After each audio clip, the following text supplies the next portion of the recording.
கொடுக்கலாகாது. அதுக்கு தான் சூப்பர் சரவணா ஸ்டோர்ஸ்ல சம்மருக்கு ஆடைகள் வாங்கும் போது அவுட்டோர் கேம்ஸ் ஃப்ரீ.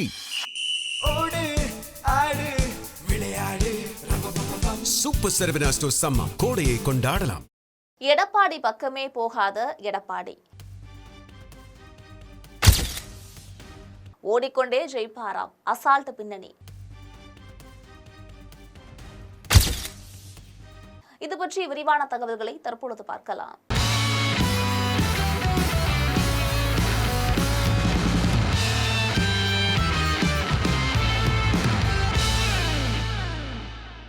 தமிழகம் முழுக்க சூறாவளியாக தேர்தல் சுற்றுப்பயணம் மேற்கொண்டு வரக்கூடிய அதிமுக பொதுச் செயலாளர் எடப்பாடி பழனிசாமி தன்னுடைய சட்டமன்ற தொகுதியாக இருக்கக்கூடிய எடப்பாடிக்கு வேட்புமனு தாக்கல் செய்தபோது சென்றதுதான்.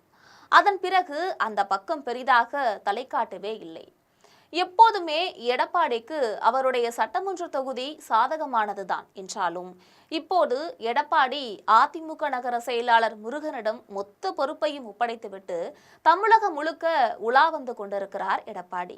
இதற்கு ஒரு தனி காரணம் கூட இருக்கிறது. தமிழ்நாட்டுல 233 தொகுதிகள்ல தமிழக வெற்றி கழகம் அவர்களுடைய வேட்பாளர்களை நிறுத்தியிருக்காங்க. ஆனால் எடப்பாடி சட்டமன்ற தொகுதியில் கட்சியின் வேட்பாளராக அருண் தாக்கல் செய்த வேட்புமனு நிராகரிக்கப்பட்டிருக்கு.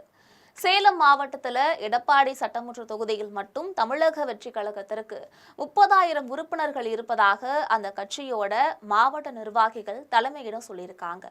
இதனால இங்கே வலிமையான வேட்பாளரை எடப்பாடி பழனிசாமிக்கு எதிராக நிறுத்தலாம் என்றும் அவர்கள் யோசனை கூறினார்கள். சமீபத்தில் அதிமுகவிலிருந்து வந்து இங்கு சேர்ந்த முன்னாள் அமைச்சர் செங்கோட்டையன் எடப்பாடி சட்டமன்ற தொகுதியில எடப்பாடி பழனிசாமியை வீழ்த்துவது என்னுடைய பொறுப்பு, எனவே வேட்பாளர் தேர்வையும் என்னிடமே கொடுங்க அப்படின்னு கேட்டு வாங்கினாரு.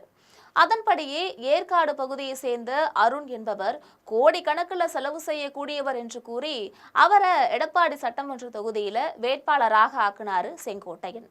ஏற்காடு பகுதியை சேர்ந்த அருண் எப்படிப்பட்டவர் என அதிமுக உடனடியாகவே விசாரிக்க ஆரம்பிச்சுட்டாங்க.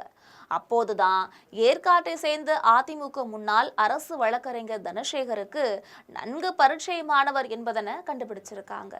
உடனடியாக அதிமுகவை சேர்ந்த முன்னாள் அரசு வழக்கறிஞர் தனசேகர் தமிழக வெற்றி கழக வேட்பாளர் அருணோடு பேச்சுவார்த்தையும் நடத்தினார். இந்த பேச்சுவார்த்தையில தனசேகர் சொல்வதையெல்லாம் செய்வதாக ஒப்புக்கொள்கிறார் தமிழக வெற்றி கழக வேட்பாளர் அருண். இந்த நிலையில அவர் என்ன சொல்லியிருக்கார் அப்படின்னா, அங்கீகரிக்கப்படாத கட்சியின் வேட்பாளர் மனுவை 10 பேர் முன்மொழிய வேண்டும். அது தெரிந்திருந்தாலும் அருண் தன்னுடைய வேட்பு மனுவை 8 பேர் மட்டுமே முன்மொழிய வச்சிருக்காரு. அதாவது தன்னுடைய வேட்புமனு தள்ளுபடி ஆகணும் என்பதற்காகவே அவர் திட்டமிட்டு மனு தாக்கலும் செஞ்சிருக்காரு. எடப்பாடிக்கு எதிராக நான் வேட்பாளரை நிறுத்துகிறேன் என்று விஜயிடம் சொன்ன செங்கோட்டையனுக்கே தெரியாமல் இந்த ஆபரேஷனை சத்தமில்லாமல் நடத்தி முடித்திருக்கிறது அதிமுக. இதன்படியே எடப்பாடி சட்டமன்ற தொகுதியில தமிழக வெற்றி கழக வேட்பாளர் அருண் அவருடைய மாற்று வேட்பாளர் ஆகிய 2 பேரும் தள்ளுபடி செய்யப்பட்டு விட்டனர். இதற்கிடையே எடப்பாடியை எப்படியாவது தோற்கடிக்க வேண்டும் என இன்னொரு பக்கம் சசிகலா காய் நகர்த்திட்டு இருக்காங்க. இதற்காக அவர் டாக்டர் ராமதாசிடம் எடப்பாடி சட்டமன்ற தொகுதியில 50% மேல வன்னியர்களோட வாக்கு இருக்கு, அதனால நீங்கள் உங்கள் வேட்பாளரை அங்கே போடுங்க, அதன் மூலம் எடப்பாடிக்கு நாம நெருக்கடியும் கொடுக்கலாம் அப்படின்னு கூறியிருக்கிறாங்க சசிகலா. அதாவது எடப்பாடி சட்டமன்ற தொகுதியில எடப்பாடி பழனிசாமி கவுண்டர் சமுதாயத்தை சேர்ந்தவர், திமுக வேட்பாளராக இருக்கக்கூடிய காசியும் கவுண்டர் சமுதாயத்தை சேர்ந்தவர் தான், நாம் தமிழர் வேட்பாளரும் அதே கவுண்டர் சமுதாயத்தை சேர்ந்தவர் தான். இந்த நிலையில தான் வன்னியர் சமுதாய வேட்பாளரை நிறுத்தினால் எடப்பாடி திணற வைக்க முடியும் என்பது சசிகலாவின் கணக்கு. ஆனால் எடப்பாடி பழனிசாமிக்கு எதிரான வேட்பாளரை நிறுத்துவதில் பாமகவின் 2ஆம் கட்ட தலைவர்கள் விரும்பல. இதனால வன்னியர் தரப்பு வேட்பாளர் எடப்பாடியில நிறுத்தப்படல.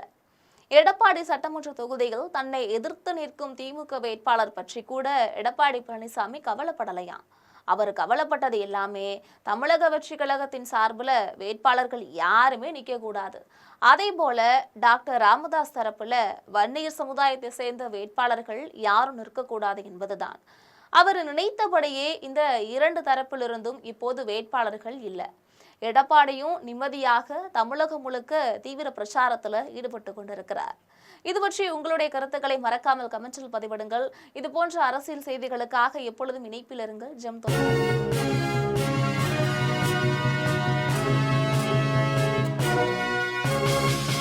ஓடி விளையாடு ஓய்ந்திருக்கலாகாது. அதுக்கு தான் சூப்பர் சரவணா ஸ்டோர்ஸ்ல சம்மருக்கு ஆடைகள் வாங்கும் போது outdoor games free. Super Saravana stores summer கோடையை கொண்டாடலாம்.